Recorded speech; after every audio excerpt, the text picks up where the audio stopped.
Man siya tungkol sa doubly linked list. Ayun. Ano siyang node structure is mo siya ang structure sa linked list. Ang structure niya dayon. Kaning class doubly linked list kay mo siya ang nagbutang ta bali. Ang head niya ug ang tail. Then kaning kani siya nga function tangan diri na pod. So kani siya nga function is nag-declare ta diri dayon mo siya ang kanya if ang sa para sa head and tail niya if none if equal none siya or dili kay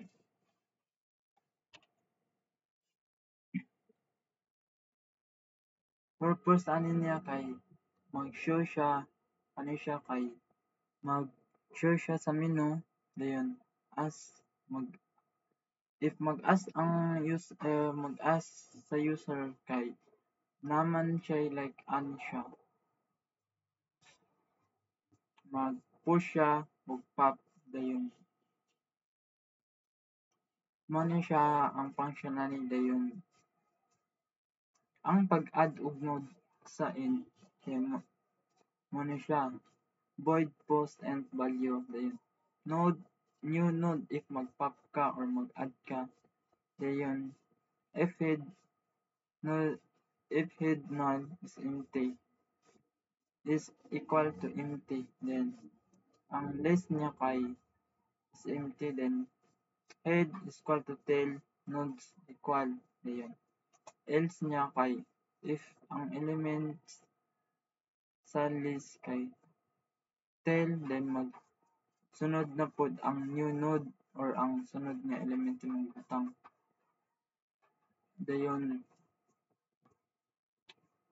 cout push then inig push na ano siya cout push dayon pag remove na pod is kani siyang pop so if head is equal to null ptr dayon cout list is empty if wala pa kay nabutang nga element dayon node temp is equal to head then cout pop dayon kani siya na pong if head is not equal to null then head is greater than previous null else this ang tail is equal to null or become empty or then kaya siya may mag-delete sa null dayon kani siyang number 3 is to display so nag-void ko void display if head is equal to null then cout list empty if wala siya sulod dayon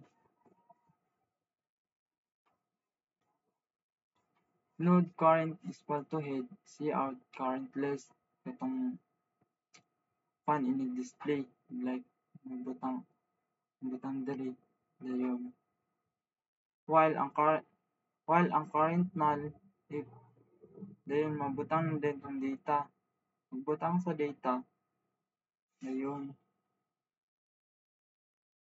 mabutang ang data din current is equal to current kay ang bag-o is butang na po siya bag-o then next na pod dayon ang main function niya kay mo ni siya mo ni output diri so while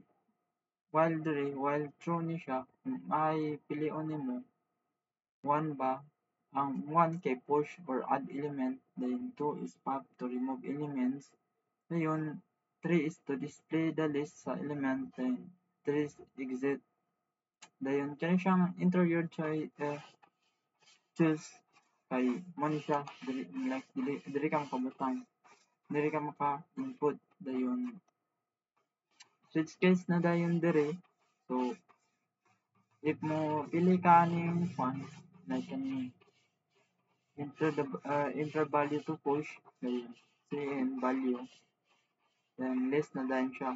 Then pag break na po, test 2 is less pop if mag na kahit ang pangon, then number test 3 is to display if number 3 mong piliyon, then number 4 is para sa exit sa program, then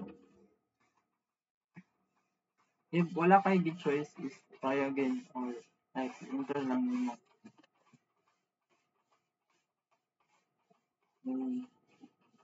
So one that is magkonta mag-add tawong elements, so add tag element 1 magkonta tag pop ay push.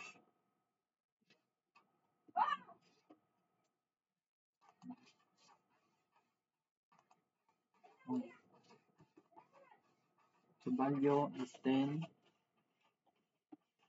and manasad 20 manasad 50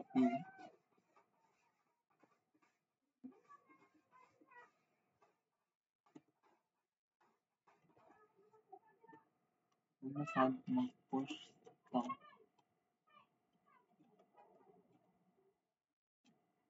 Yan. 50 manasad. So atong i-display tong atong gipang input na or gipang push nga elements. So to display siya kay number 3 atong pilion and enter. Ano siya 10 20 ka 20 10 20 20 ka 20 10 20 20 40 50. So para mag-remove ta or magkwanta is 2 ta, then enter, then atong i-display.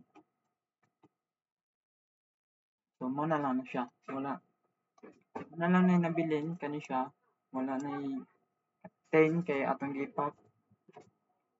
So yung kung mag-pop tag balik like 2 na pod, enter, then atong i-display number 3. So mo na lang ni nabili 20 40 50 nga current element. So ang kuha na po nanin number 4 ano siya is para sa exit sa program. For